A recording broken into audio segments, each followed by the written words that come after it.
Welcome back. Colin Stewart is Chief Executive Officer of J.C. Clark. He's also been my guest co-host for the full 2 hours today. We want to just recap the housing numbers that we received at 8:15 a.m. Eastern Time.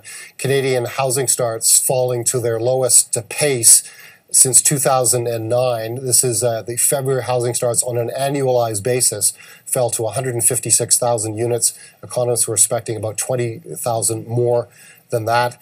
What do you see here? And I guess one of the stock market stories here that is connected to this story is that there's once again a short Canada movement in the United States, short the Canadian banks movement. We've seen that before. It didn't work out for the short sellers the first time around, but there are renewed bets now that the Canadian banks will see some pressure on their businesses, or at least a slowdown in their businesses from a slowing Canadian housing market. Yeah, Paul, you're certainly right. I mean, I think there's certainly in the last several months there has been, quite an influx of, I think, short selling by U.S. hedge funds and, particularly U.S. investors with this very sort of broad blanket negative view of the Canadian housing market, and making a parallel to the bubble that we saw in the U.S. housing market back in 2006 and 7, and suggesting there could be some kind of massive collapse. I guess our perspective is I think the Canadian housing market has had an incredible run. We could see a period of sort of flat prices here for some time, but I think there are a number of structural differences in the Canadian housing market vis-a-vis the U.S. that suggest that